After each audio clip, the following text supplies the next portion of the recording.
Olá, meu querido, tudo bem? Estamos iniciando mais um programa. Você sabe muito bem que o nosso compromisso é discutir segurança pública de uma maneira objetiva e eficiente, e sempre trazendo pessoas de relevância para discutir sobre o assunto. E para isso, hoje estou recebendo o Coronel da Polícia Militar, Anésio Barbosa da Cruz Júnior, presidente da ASOF, Associação dos Oficiais da Polícia Militar e do Corpo de Bombeiros Militar. Coronel, é uma satisfação muito grande estar recebendo aqui e vamos ter um bom programa, acredito. Bem, um prazer poder participar, Rafael, trazer aqui informações, especialmente acerca das pessoas que eu represento. Então, eu represento uma classe de servidores muito sofridos, militares estaduais. Eles desenvolvem uma atividade penosa, uma atividade arriscada, uma atividade essencial que lida com os bens mais preciosos do cidadão. Então, no nosso dia a dia de trabalho, os policiais militares e os bombeiros militares estão cuidando do patrimônio, da integridade física, das vidas e da liberdade do cidadão. E ao mesmo tempo em que ele está desenvolvendo essas difíceis tarefas que envolvem o serviço de polícia ostensiva, os socorros de urgência, as intervenções em situação de risco, a defesa civil, eles também estão colocando esses bens mais preciosos em risco para a defesa da sociedade. Então, no seu dia a dia de trabalho, cada um dos policiais e cada um dos bombeiros está colocando a sua vida, a sua integridade física e, no caso de ocorrência de qualquer tipo de desvio, ele também vai estar colocando a sua liberdade e o seu patrimônio também em risco. Então, é uma atividade extremamente desgastante que exige física, mental e emocionalmente. Por isso que nós temos que estar sempre prontos para apoiar, para oferecer o suporte para esses profissionais que desenvolvem essa atividade. E para compreender também toda a complexidade do que é lidar com segurança pública no Brasil. Quem sabe seja uma das atividades mais difíceis para serem desenvolvidas num país tão cheio de peculiaridades como o Brasil. A fala do coronel é muito importante porque ressalta que os servidores públicos, principalmente da segurança pública, são verdadeiros heróis, porque atrás daquela farda árdua, foi que nem recebemos recentemente o pessoal do Choque que fez um resgate, são homens, são pais de família, que em muitas das vezes necessitam de um melhor reconhecimento pela sociedade, seja de uma maneira remuneratória ou até mesmo pelo reconhecimento do Estado frente a toda essa situação que vocês trazem para a sociedade, acredito eu. Sim, sim. Nós temos, claro que esse é um trabalho que vem sendo desenvolvido ao longo dos últimos anos. Quem sabe a Polícia Militar, e até 1990, aqui no estado de Goiás, o Corpo de Bombeiros era um segmento especializado da Polícia Militar. Só a partir de 1990 que houve a independência do Corpo de Bombeiros, então somos forças irmanadas. E então nós tivemos uma herança daquele período de 64 a 85, em que houve um período de exceção no Brasil, e que as Forças Armadas elas conseguiram se livrar do ranço que naturalmente surge em períodos de exceção como esse, mas a Polícia Militar ela foi a herdeira desse ranço, desse preconceito por parte de segmentos da sociedade, e isso nos penaliza muito. Dificulta muito o trabalho, até por uma questão cultural. Então se desenvolveu uma cultura de contestação das autoridades no Brasil. E não que as autoridades devam ter liberdade para sua atuação, sem qualquer tipo de fiscalização, sem qualquer tipo de controle. Não é nada disso que nós queremos. Nós só queremos que essa fiscalização, esse controle, ele seja exercido no foro legítimo. Você imagina se o controle da atividade de um médico fosse realizada no momento em que ele está realizando uma cirurgia. Então, e é o que acontece com a atividade policial. Então, muitas vezes o policial está lá desenvolvendo a sua atividade, executando uma prisão, e as pessoas, ao invés de apoiá-lo no desenvolvimento desse desiderato, acabam opondo algum tipo obstrução, criando dificuldades, criando situações para aumentar a tensão e aumentar ainda mais a possibilidade de erro.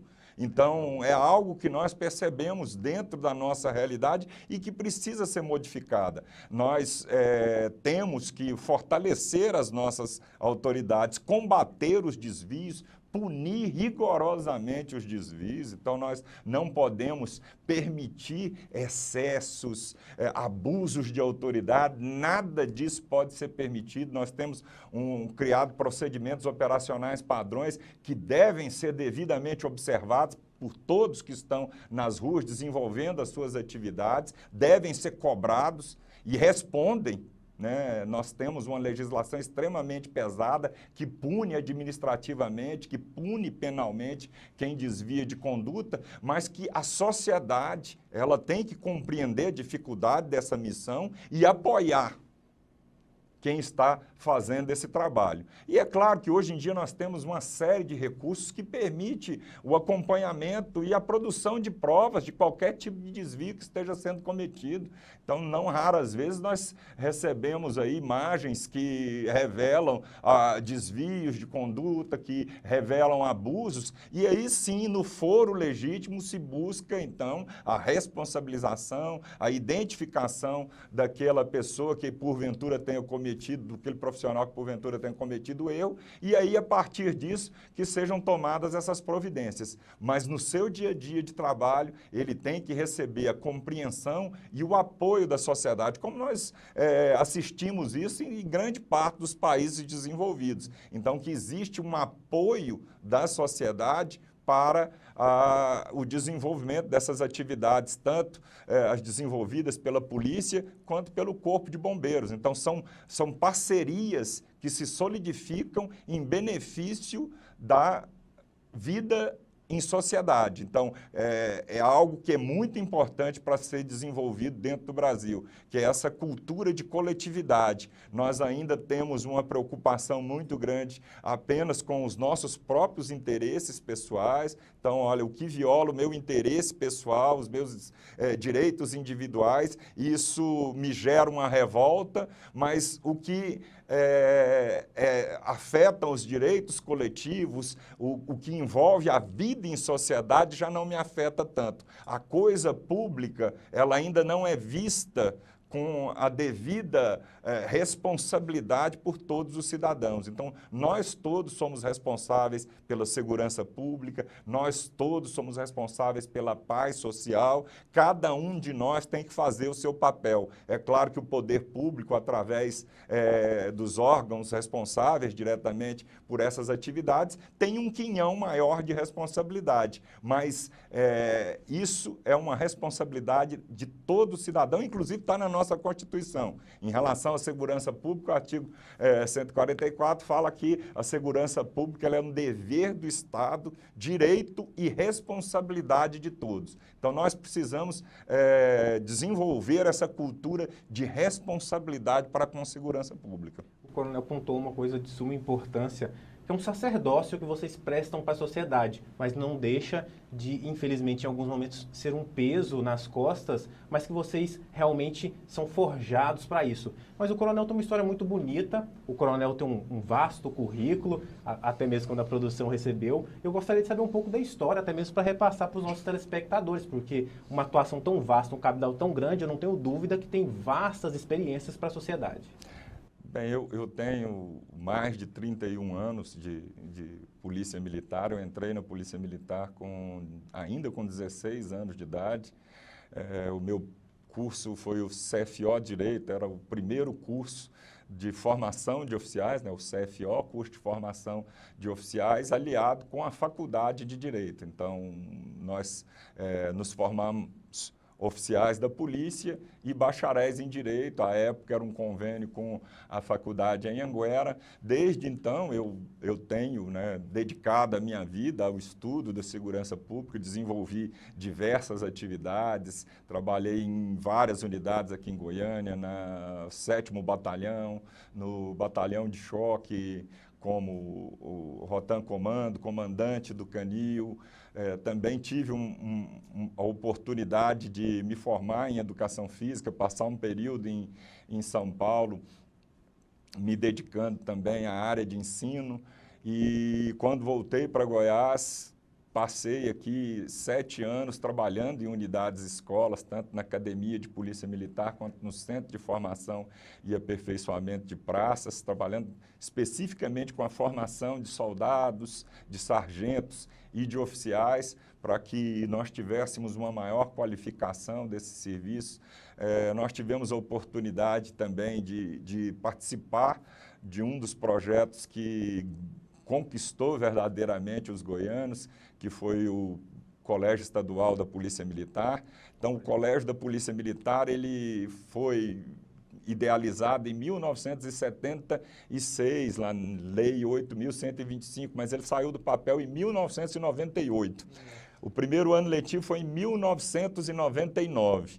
E a nossa ideia era ter um colégio para atender os dependentes dos militares estaduais, com uma atuação voltada para a cidadania, para as noções de civismo, para que nós pudéssemos também contribuir com a formação dos nossos filhos, oferecendo para eles valores e princípios que nós entendemos como essenciais para a vida em sociedade.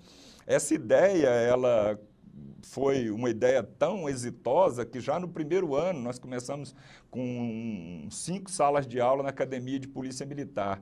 Ainda em 99, no primeiro ano letivo, nós tivemos a sorte de assumir um colégio que estava abandonado, que era o Vasco dos Reis, no setor sul, onde tinham 11 salas de aula. Aí nós passamos para essa unidade.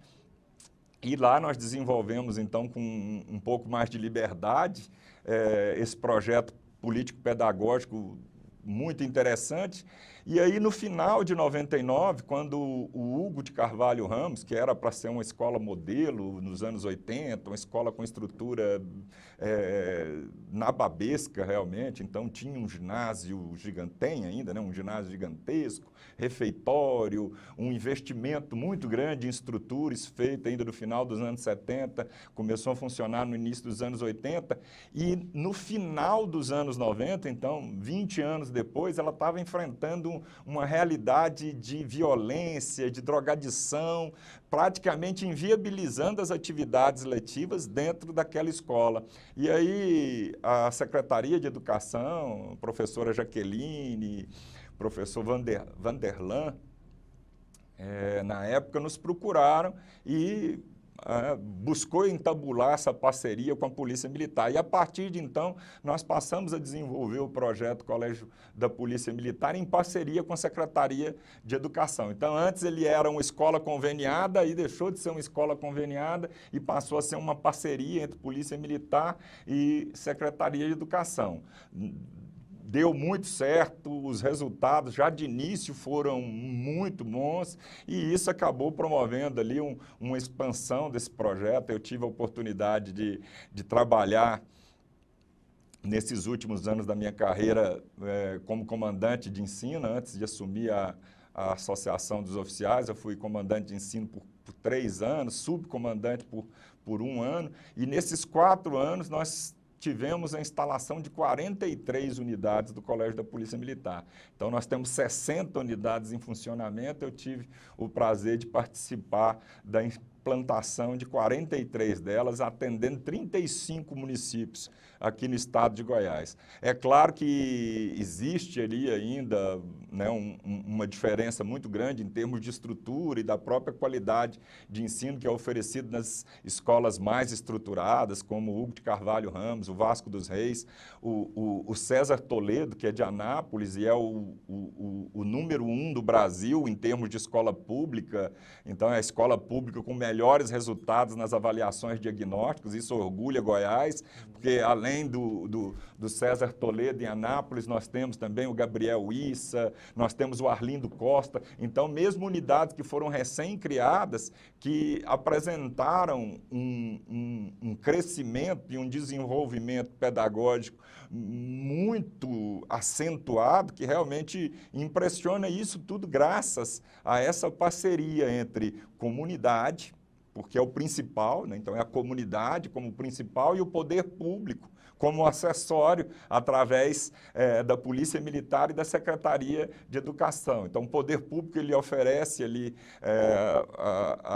os recursos materiais e humanos para desenvolvimento dessas atividades, mas o principal é o aluno como protagonista do processo educacional e a família, os familiares e amigos participando como estimuladores desse desenvolvimento, investindo dentro da escola. Então, é uma parceria que conta com o apoio financeiro também dos familiares e amigos, e isso permite com que, né, as práticas pedagógicas, as ações desenvolvidas dentro da escola, elas possam potencializar esse processo educacional. Então, eu acredito que, em termos de segurança pública, o reflexo disso também para as regiões afetadas, ele é inegável. Então, nós tivemos ali, em todas as unidades instaladas, uma redução dos índices de criminalidade, uma valorização da região, então até uma valorização imobiliária, houve uma mudança verdadeira ali, cultural, de envolvimento da comunidade de adonamento. Que é aquilo que eu até tinha falado anteriormente, que eventualmente ainda nos falta em termos de cultura, que é de entender que a coisa pública é minha, que ela tem que funcionar bem, porque ela atende o meu interesse, ela atende o meu filho, a escola tem que funcionar bem, porque ela atende o meu filho, ela me atende, ela atende o meu vizinho, e dessa mesma forma tem que ser o hospital, tem que ser a segurança pública. Então nós temos que buscar essa mudança de relação entre comunidade e poder público. E o projeto, ele é pautado dentro de uma filosofia, então não foi nada novo, né? Nós só fizemos uma adaptação aqui em Goiás, que foi a transposição da filosofia de polícia comunitária, onde, né, a comunidade se junta com o poder público para identificar e buscar resolver ou minimizar os problemas que ela enfrenta na área de segurança pública. Na área da educação, nós fizemos a transposição dessa filosofia e chamamos a sociedade para vir para dentro da escola, identificar os problemas que a escola apresenta e onde a comunidade pode interferir para contribuir com a melhoria da qualidade daquele serviço prestado, com o atendimento da própria comunidade. E isso tem, felizmente, dado certo, mostrado resultados espetaculares. Aqui nós temos as recém-criadas aqui, recém, que eu digo 3 anos, que para uma escola é muito pouco, mas no Parque Ateneu nós temos a Escola Major Oscar Alvelos, que foi instalada há pouco mais de 3 anos lá e que promoveu uma mudança significativa na estrutura física, na participação dos alunos, do desempenho dos alunos. Nós temos também aqui em Aparecida de Goiânia o Colina Azul.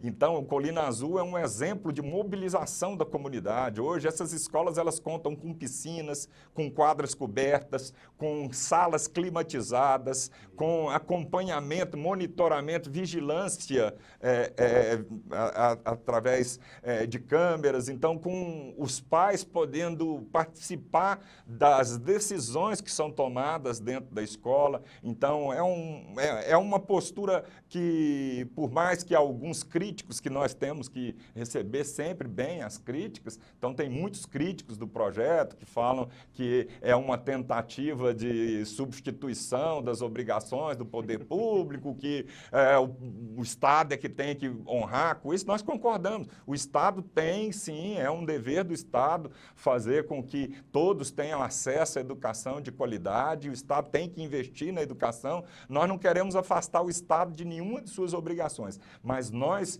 queremos também oferecer oportunidade para aqueles que desejam de participar. Então, alguns dizem que é um projeto reacionário, que fica tentando ali suprir as carências do Estado, mascarar as deficiências do Estado, mas nós entendemos que é um projeto revolucionário, que busca oferecer para a comunidade uma nova perspectiva de atuação em conjunto com o Estado. E isso dá certo na área da educação, isso dá certo na área da saúde. Então, olha, nós temos vários hospitais aí que são... que tem ali uma participação do poder público, verbas públicas, mas que são mantidos e desenvolvem ali as suas atividades, desenvolvem pesquisas, graças ao investimento que recebem da iniciativa privada, de igrejas, de ONGs que trabalham nessa área de saúde e que têm disposição para investir. Então, nós acreditamos que essa participação ela é essencial. E uma das coisas que nós percebemos dentro dos nossos colégios foi a maior cobrança. Então, ao invés de isentar o Estado de suas responsabilidades, o que nós percebemos é que os pais, eles querem mais investimento do Estado e acabam se organizando dentro das suas associações de pais e mestres e levando essas cobranças. Tanto que nós temos ali uma resposta muito satisfatória. Nesse ano mesmo, vários parlamentares destinaram suas emendas, né, que temos ali, tanto a nível estadual, quanto parlamentares federais, que destinaram emendas diretamente para os nossos colégios, para emprego dentro dos nossos colégios, para atendimento daquelas comunidades, porque elas estavam desejosas de maiores investimentos, elas estão fazendo a parte delas e elas querem que o poder público também faça. É um trabalho que já está gerando frutos. Sim, sim. Né? Até porque o coronel muito bem pontuou. Coronel, até Jesus Cristo sofreu por arduras, o que dirá nós meros mortais. Mas, coronel, Vossa Excelência representa uma associação com muita relevância junto à sociedade. Eu queria que expôsse um pouco mais sobre a sua atuação prática, esses 2 anos de atuação. Sim, nós, à frente da Associação dos Oficiais, nós enfrentamos ali uma série de desafios. Então, realmente é uma classe de servidores, né? Os militares estaduais são uma classe especial de servidores, submetidos a uma legislação extremamente dura, exigente, que lhe impõe uma série de obrigações e que, infelizmente, a compensação ela nem sempre é proporcional. Então, o nosso trabalho dentro da associação é tentar mitigar essa desproporção entre as exigências e as compensações, tentando fazer com que as autoridades, com que o Estado, porque, como eu disse, eu acredito até que a própria sociedade, ela já tem uma percepção e uma valorização dessa classe. Mas o Estado precisa voltar seus olhos, precisa voltar sua atenção, então nós precisamos oferecer para essas pessoas que estão nas ruas, desenvolvendo o seu trabalho, se arriscando suas vidas, um suporte para que elas possam também ter ali um acompanhamento permanente, para que elas possam ter o atestamento da sua rigidez física, da sua rigidez mental. Então, nós insistimos para que tenhamos uma verificação dos nossos policiais e bombeiros militares de Goiás. Na Polícia Militar, nós já criamos o Centro de Saúde Integral do Policial Militar, que tem ali a responsabilidade de fazer uma avaliação anual, uma avaliação em diversas valências, tanto na área médica, odontológica, nutricional, psicológica e na área física também, então, e laboratorial, para que ele possa ter ali um atestado de rigidez e de capacidade para desenvolver essa atividade penosa. Porque você imagine uma pessoa que está com uma responsabilidade tamanha, com um armamento e com a missão de defender, essa pessoa ela não tem espaço para erro e ela tem que tomar decisões em milésimos de segundo, e essas decisões elas são vitais, elas podem, como eu disse aqui, nós lidamos com os bens mais preciosos do cidadão, então é uma decisão errada que pode atingir um bem e de uma forma irreversível, porque uma vida perdida, uma integridade física sendo violada, isso não tem retorno. Então nós temos que buscar investir em treinamento, investir na habilitação de todos esses policiais, no acompanhamento para que eles possam desenvolver suas atividades. E atualmente nós sofremos muito com a perda de efetivos. Sim, sim. Então os efetivos estão muito reduzidos. Para você ter uma ideia, eu entrei 31 anos atrás, e hoje o efetivo da Polícia Militar é o mesmo, um pouco menor do que 31 anos atrás, mesmo a população tendo mais do que dobrado. Então é claro que nós aperfeiçoamos nossas técnicas, aperfeiçoamos as formas de atuação, mas ainda existe um déficit significativo, um déficit mais de 70% do efetivo. Então é algo em torno, o efetivo ideal para o estado de Goiás seria de 30 mil policiais militares. Nós temos hoje 12 mil, então é um pouco mais de 30% do efetivo ideal. E isso promove uma sobrecarga de trabalho muito grande para os nossos policiais, para os nossos bombeiros militares que também estão enfrentando essa mesma realidade. E, então, o nosso trabalho é isso, é buscar a sensibilização do governo, e por vezes o governo ele nos vê como uma oposição, porque todas as reivindicações que nós fazemos contrariam interesses, é claro que elas geram necessidade de investimento, elas geram ali incômodos para a equipe de governo. Então, como nós temos esse trabalho, nós buscamos sensibilizar o governo, mostrar que, olha, nós não somos oposição, muito pelo contrário, nós queremos o sucesso de qualquer governo que tiver. Sim. Então, não é só do governo atual, do Ronaldo Caiado, como foi do anterior, do Marconi Perillo, e de qualquer outro que venha a governar o Estado. Eu acho que os órgãos públicos e a sociedade têm que ter esse entendimento de que, olha, as eleições são um capítulo. Vencido esse capítulo, nós temos que pensar em toda a sociedade, nos anseios e nas necessidades da sociedade e na forma de melhor assistir o cidadão. E para melhor assistir o cidadão, nós precisamos investir especialmente em setores essenciais como saúde, segurança pública e educação.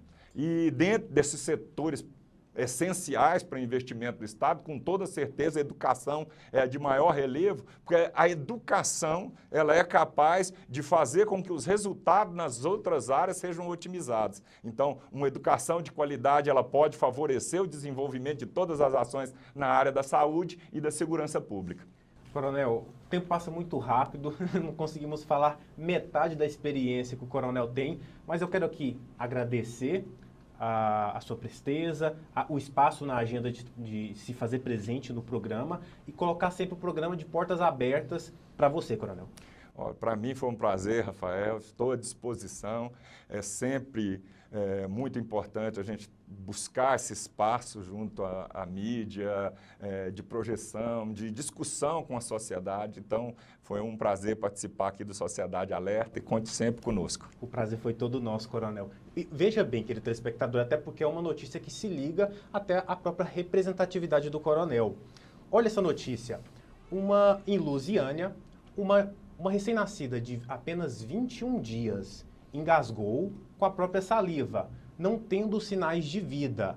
O que o pai e a mãe fez? Ligou 193 para o corpo de bombeiros daquela localidade. De antemão, atenderam aquela ligação e aqueles servidores públicos, entendendo não ter um lapso temporal hábil para poder se fazer presente no local, se utilizaram da tecnologia, por intermédio de quê? De uma videochamada. E esse programa faz questão de nominar um a um aqui, porque são verdadeiros heróis, salvaram essa criança. Consequentemente, aqui vamos passar o vídeo desses detalhes, mas veja bem, aqui este programa faz questão de nominar cada um, porque são verdadeiros heróis da sociedade. Eu tenho aqui o Cabo Léo, o cabo Hércules, o cabo Faleiros e o soldado Brandão. Então aqui fica o apreço deste programa a cada um dos senhores, até porque, como o coronel muito bem pontuou aqui, este programa também pontua, na minha opinião, professores e servidores públicos que se colocam à frente de proteção da sociedade merecem melhor remuneração e respeito. Vamos ver o vídeo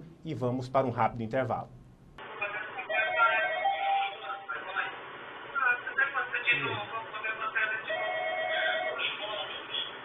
Tira o excesso, passa um pano aí, coloca ela pra baixo e passa um pano. Não vai casar nada. Isso.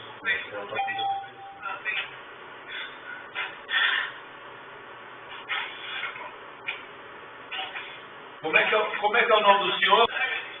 Ô Clédio, é o seguinte. Nós recebemos um relato de um atendimento a uma criança que não estava respirando. Após verificarmos que tratava-se de um engasgamento, foi realizado o procedimento de avaliação e vimos que tratava-se de engasgamento em decorrência de amamentação. Por conta disso, a gente viu que não havia tempo hábil para encaminhar a viatura para o local, que esse atendimento seria necessário que fosse feito via telefone mesmo. E aí a mãe foi orientada para que fizessem a massagem, a desobstrução das vias aéreas da criança. E à medida que a gente ia avaliando que a criança reagia e expelia as secreções, a gente orientou a mãe a que fizéssemos uma videochamada para que a criança fosse avaliada. Paralelo a isso, foi encaminhada ao local uma viatura para que, caso fosse necessário o transporte à unidade de saúde, a viatura já estivesse em pronto emprego. No entanto, nós obtivemos sucesso na desobstrução das vias aéreas, a criança voltou a respirar e ficamos muito felizes com o atendimento, estamos felizes por a criança estar bem, passar bem junto à família.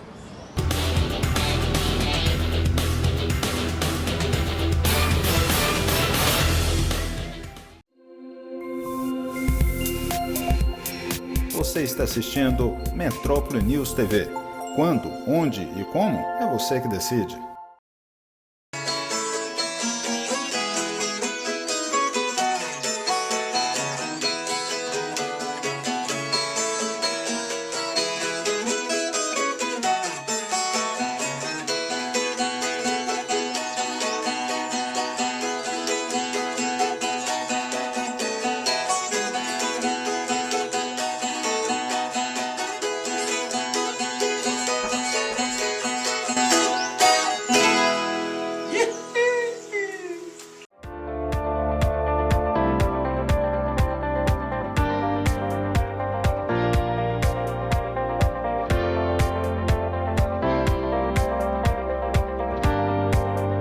Debate, informação e interatividade.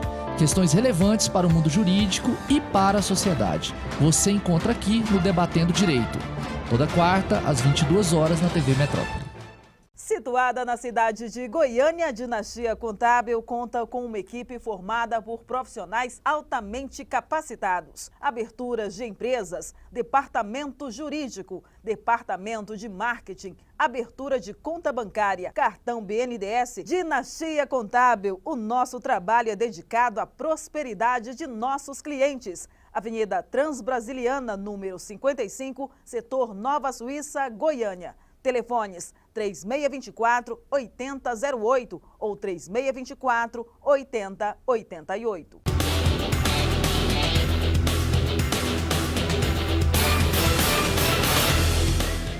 Estamos de volta para o segundo bloco, hoje tratando aqui um pouquinho de segurança pública, de eleições, até porque eu tenho aqui renomados convidados, dos quais iremos entender e aprendermos a respeito de cada temática.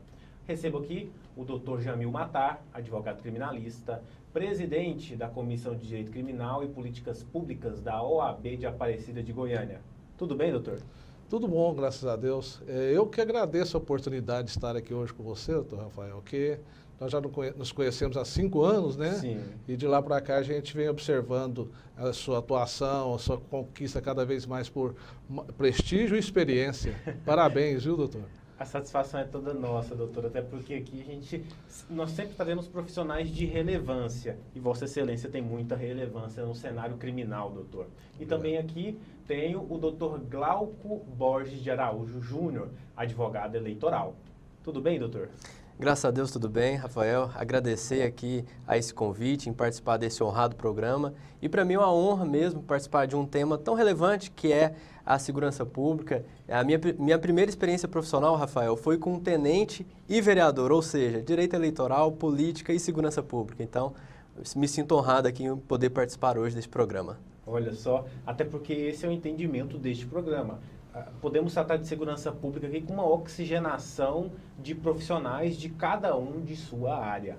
Doutor Jamil, gostaria que, claro que suscitamente, até porque eu sei que o cabedal do doutor é muito grande, é um currículo muito vasto. Gostaria que o doutor referendasse aqui sua área de atuação, seu âmbito profissional e um pouco da sua história. Pois não. Eu sou o presidente da Comissão de Direito Criminal e Políticas Públicas da subseção da OAB de Aparecida de Goiânia. Sou também diretor financeiro da mesma instituição, da mesma OAB, subseção.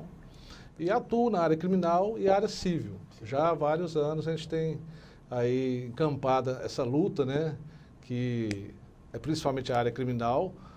Não é uma área muito fácil da gente estar atuando, principalmente nos dias de hoje, onde vários direitos e garantias estão sendo relativizados, né? E muitas vezes o advogado não tem o devido respeito, né? Muitas vezes as prerrogativas são violadas. Então é uma área de atuação assim, que exige muito atualização e também o advogado estar sempre consciente dos direitos que ele tem e do que ele pode realmente, até onde ele pode ir, o que ele pode realmente fazer ou não. E nós estamos lá nessa luta na subseção e buscando cada vez mais também conhecimento, estudo. Então a gente pretende sempre estar desenvolvendo palestras e levando pessoas mais instruídas para a subseção, para estar levando mais conhecimento para os advogados daquela comarca, né? Então a nossa luta é essa, doutor Rafael, é buscar sempre estar ajudando a categoria, né? Os próprios colegas, os advogados, a estarem sempre mais conscientes dos seus direitos e também propiciar um trabalho melhor para a sociedade. Até porque eu acompanho a comissão, é uma comissão de muita atuação. E aqui também quero fazer uma menção honrosa ao presidente da OAB de Aparecida de Goiânia, doutor Francisco Sena. Exato. Doutor Glauco, um pouquinho da sua história, eu vejo que é um jovem advogado, mas com muita competência já. Primeiramente agradeço a competência e bondade sua, mas como bem disse, sou um jovem advogado, tenho menos de 2 anos de militância, mas desde a minha faculdade sempre estive envolvido, como disse na abertura do programa, com direito eleitoral. Então já trabalhei tanto na Câmara Municipal de Goiânia, na Assembleia Legislativa, e hoje advogo junto ao Dr. Júlio César Meirelles, já um advogado eleitoralista de renome. Então trabalho junto ao direito político, direito eleitoral, prestando assessoria e consultoria a partidos políticos, candidatos, prefeitos, vereadores e os políticos de uma forma geral. Perfeito. Doutor Jamil, na comissão que o doutor preside, eu não tenho dúvida que o doutor tem uma vasta experiência aqui para a gente tratar um pouquinho de segurança pública. Até porque não só o militar pode falar também de segurança pública, mas como toda a sociedade, né? E isso esse programa traz, né? No primeiro bloco tivemos aqui um coronel da Polícia Militar que ressaltou com muita destreza a atuação heróica da Polícia Militar. E aqui tem um advogado criminalista com vasta atuação e gostaria de ouvir alguns pontos de vista no que tange a segurança e a atuação junto à comissão. Pois não. A questão da segurança pública no Brasil, não só aqui em Goiás, mas no Brasil todo, é uma questão muito polêmica, porque geralmente quando a gente fala em segurança pública, o que vem na cabeça do cidadão é o policial, é a questão ostensiva, e na realidade a segurança pública é muito mais ampla do que isso, né? Então, a segurança pública envolve várias outras áreas, como saúde, educação, até mesmo esporte. A questão também das unidades prisionais, onde vai haver ali a ressocialização daquele preso para que ele retorne para a sociedade. Então, a questão segurança pública é muito ampla e as pessoas às vezes restringem só na questão do policial. Quando a gente fala geralmente segurança pública, a primeira visão realmente é essa, que é a questão ostensiva. Mas para que você tenha um resultado positivo em questão de segurança pública, é necessário uma interligação com vários outros setores para que realmente a coisa comece a melhorar nesse sentido. Porque além da questão cultural, ainda tem todas essas situações que a gente observa que vão refletir diretamente na segurança pública do cidadão, né? Com toda certeza. Doutor Glauco, não é porque é jovem advogado, mas eu já vejo que já tem uma vasta atuação ao cenário político. Você tem uma vasta experiência, acompanho o seu trabalho e percebo isso. E aqui eu faço uma pergunta já para o próprio advogado que atua nesse âmbito eleitoral, mas que eu não tenho dúvida que terá cabedal e experiência para fazer essa resposta. Excessos de lei junto à segurança pública, até porque o doutor conhece essa oxigenação tanto no âmbito estadual e federal. Só isso resolve? Ok, o excesso de lei, infelizmente, é até uma questão do princípio da legalidade, é algo que no século passado ficou muito em voga. Acaba que o excesso de lei sem a prática dela, a lei é morta. Então, de fato, assim, um dos quesitos, por exemplo, dessa questão do boom, desse crescimento de candidatos militares, a vereança, vice-prefeito, prefeito, principalmente tratando de eleições municipais, é para quê? Para que essa questão ostensiva, que o policial cumpra a lei, venha também cumprir a lei no parlamento e venha ali regulamentar as leis. Então, assim, o excesso de leis, de fato, não faz bem para a sociedade, não faz bem em hipótese alguma. Doutor Jamil, o doutor Glauco colocou um ponto de suma importância que eu acho que é o ponto nevrálgico daqui. É a não execução de legislações. O doutor, até no final da fala, pontuou, por exemplo, falar sobre a execução penal, a 7.210. Entendemos que a lei 7.210, ela não é aplicada na prática, correto? Exatamente. Muitas coisas são simplesmente letras mortas, né? Na prática, muitas vezes, não acontece do jeito que deveria ser. Porque é igual a gente estava comentando, que se tiver, por exemplo, a questão cultural, várias outras questões que não deixam realmente as coisas acontecerem da maneira que o legislador, às vezes, a ideia, a mens legis, uma mensagem da lei é mas na prática acaba sendo deturpado e na maioria das vezes não acontece, ela não alcança aquele desiderato que deveria alcançar, né? Só pontuando, o doutor falou a questão de várias pessoas militares, né, se candidatando. Eu acho assim, nada impede, e isso é bom. Só que eu acredito que tenha acontecido muito isso, porque a sociedade ainda está muito insegura. Então, muitas vezes, ela espelha naquele candidato que é um policial, ou é um ex-delegado, ou é um militar, alguma coisa nesse sentido, de que aquela pessoa realmente venha propiciar mais segurança. Só que eu gostaria de alertar o seguinte, nem sempre é assim que funciona, porque nós já tivemos também vários candidatos que eram professores, nem por isso a educação melhorou. Tivemos vários candidatos que eram médicos, nem por isso a saúde melhorou. Então, esse espelhamento não é automático. Pode ser que tenha um candidato que seja da área da segurança pública e venha melhorar a segurança pública, mas não necessariamente isso venha a acontecer, porque depende de vários outros fatores, como nós acabamos de dizer, que interferem na questão da segurança pública, não só a questão policial. Doutor Glauco, como se encontra o certame atualmente? Que era para acontecer em uma data, foi prorrogado, em que pé que estamos? Ok, como você bem disse, nós temos uma data pré-fixada na Constituição Federal, que é o 1º domingo de outubro ocorrem as eleições. Em decorrência da crise sanitária causada aí pela pandemia do novo coronavírus, as eleições que eram para ter sido ocorridas domingo passado, vão ocorrer no dia 15 de novembro. Foi uma alteração através da emenda constitucional 107 e através dessa emenda, além da alteração da data de eleição, houve também a alteração do calendário eleitoral de uma forma geral. As convenções, por exemplo, iniciaram agora no dia 16 de agosto até o dia... finalizaram-se, na verdade, no dia 16 de agosto e do dia 16 ao 26 do registro de candidatura e desde o dia 27 de setembro já estamos em campanha eleitoral, ou seja, os candidatos estão livres para apresentar suas propostas, pedirem votos e apresentar suas plataformas à sociedade. Excelente. Doutor Jamil, eu sempre gosto de pontuar, principalmente para o jovem advogado.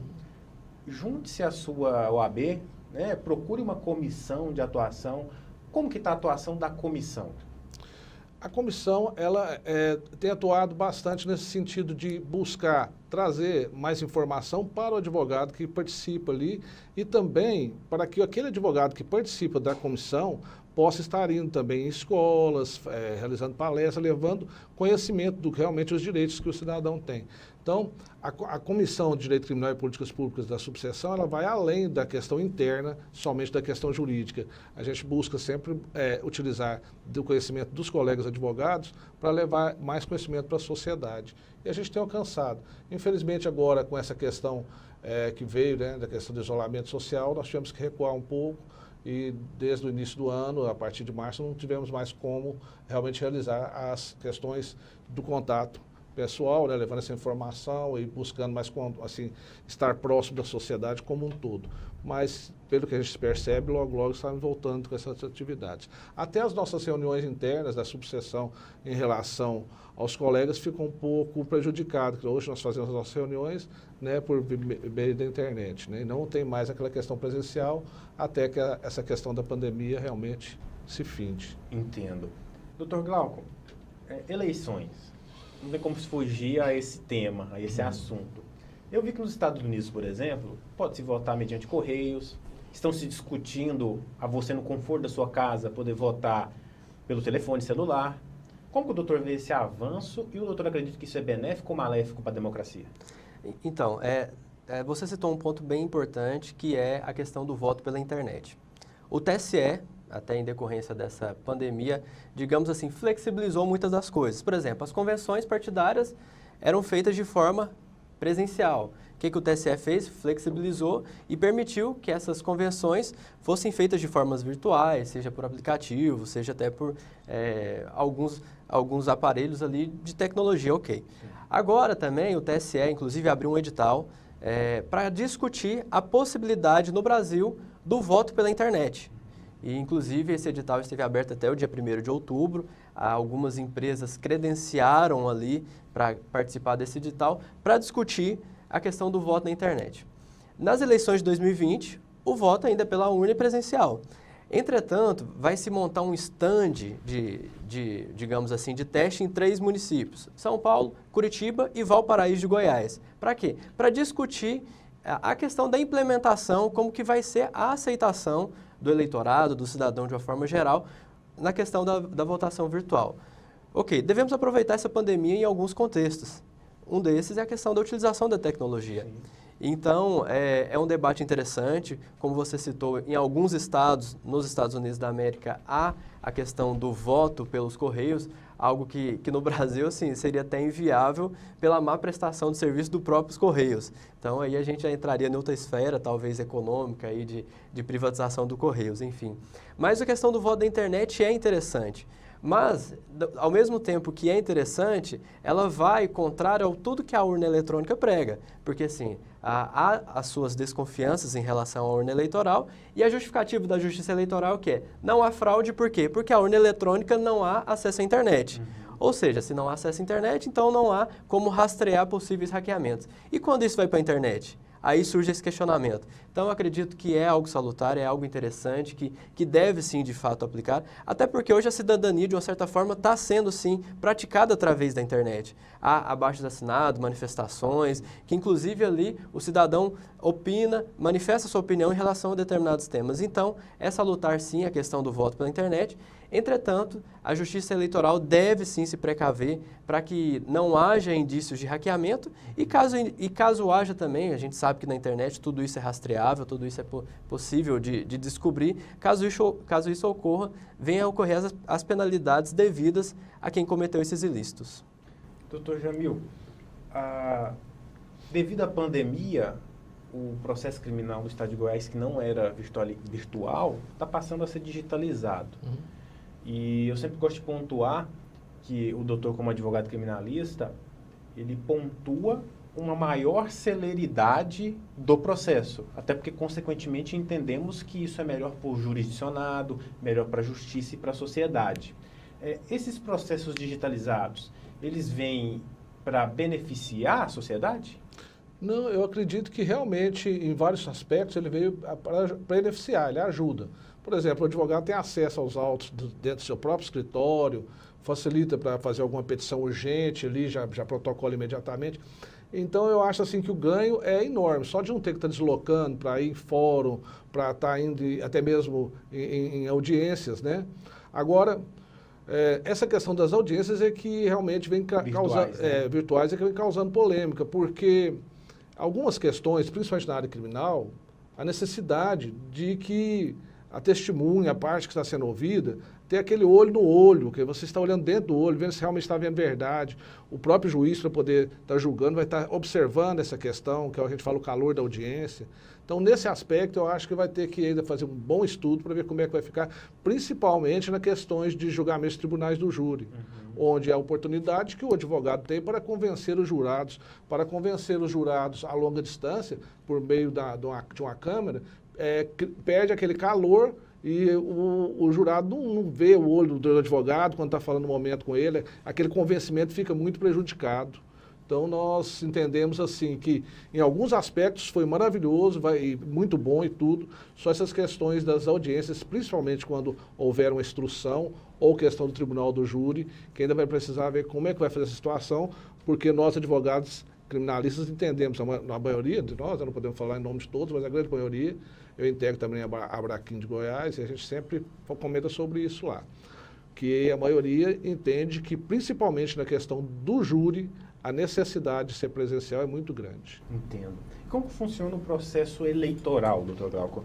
Ele é totalmente digitalizado? Sim, sim. Hoje, inclusive, as zonas eleitorais, os processos todos nas zonas eleitorais, Tribunal Regional Eleitoral e no TSE, tudo digitalizado. Ou seja, assim, não há muitas questões das audiências, mas eu vejo que, de uma certa forma, a questão de sustentação oral em tribunal e no TSE foi prejudicada também, até por questão da oralidade. Às vezes ali na hora você está um pouco inspirado e às vezes você não sabe se o desembargador, se o ministro de fato está prestando atenção, né? Pelo menos ali presencial você podia chamar um pouco a atenção. Mas hoje na Justiça Eleitoral tudo é digitalizado, tudo pelo PJI. Entendo. Doutor Jamil, tratar um pouquinho de política, até porque com a experiência criminal que o doutor tem legitimidade para falar sobre política. No nosso cenário atual, a gente tem uma dificuldade junto à democracia de aprovação de legislação benéfica para a sociedade? Como que o doutor vê um panorama geral? Será que há necessidade de renovar realmente o Congresso ou de maior celeridade nos trâmites dentro da Câmara? Como o doutor vê isso?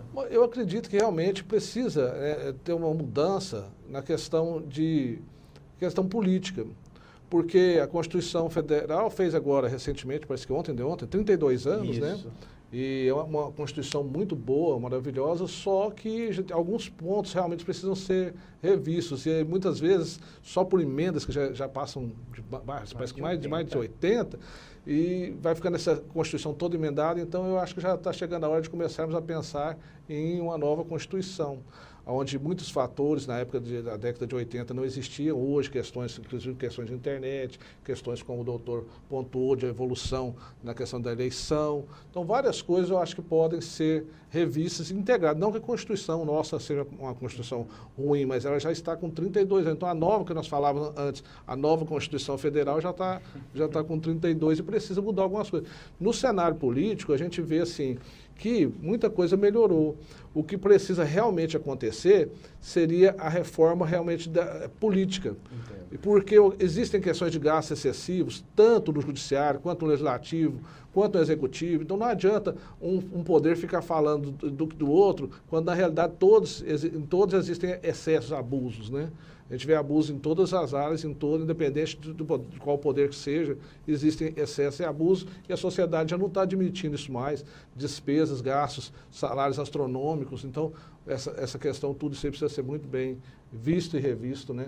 Porque não é digno uma pessoa trabalhar, ganhar um salário de R$1.000 e poucos, enquanto, de repente, a gente vê algumas situações aí onde pessoas em um mês ganham salário que o outro tem que trabalhar uma vida inteira. Doutor Glauco, o doutor Jamil pontuou uma coisa aqui que é um argumento que é muito pulsante para alguns juristas. E o doutor, que atua no âmbito do direito constitucional, eu vejo os Estados Unidos com uma só Constituição. Será que está no momento da gente repensar essa Constituição com um pouco mais de 31 anos, 32? Eu acredito que seria complicado. Acho que seria um cenário um pouco tenebroso. Eu acho que o que a gente deveria lutar é para a efetivação dessa Constituição, que, fazendo um comentário, é uma Constituição muito extensa. Sim. É uma Constituição muito extensa. Então, há sim os seus excessos, e alguns são pertinentes, mas há algumas questões ali que estão consagradas ali na Constituição, que poderia ser uma lei complementar, algo assim e tudo mais. Nós já passamos por mais de 100 emendas, né? Então, assim, apesar de ser uma Constituição, para alguns doutrinadores, rígida ou semi-rígida, mas ela precisa de fato ser aplicada. Há muitos dispositivos ali que dependem de leis complementares que até hoje não foram regulamentados. Então, assim, eu acho que antes de pensarmos até na questão de uma nova Constituição, eu acho que uma nova Constituição pararia o país. Questões econômicas, traria uma certa insegurança, porque quem irá escrever essa nova Constituição? Será que a gente tem deputados capazes, constituintes capazes para construir uma nova Constituição? Então, eu acredito que é um cenário de muita incerteza, um cenário muito tenebroso para construir uma nova Constituição. Eu entendo que de uma certa forma, é um anseio da população, né? Eu também até eu gostaria que a Constituição fosse mais mínima, né? Mas eu acho que o que a gente tem lutado nesse momento é pela aplicação dessa Constituição. Esse que é o espírito desse programa, trazer aqui, em alguns assuntos divergentes, raciocínios também divergentes. Mas, como eu disse, doutores, o tempo passa muito rápido. Gostaria aqui de agradecer, doutor Jamil, presidente Jamil, o seu espaço na agenda e abrir para suas considerações finais. Minhas considerações finais são justamente assim, no sentido de, como disse o doutor, realmente fazer valer a nossa Constituição, porque é uma Constituição boa, só que nós temos que fazer valer e tentar modernizar no que for possível, né?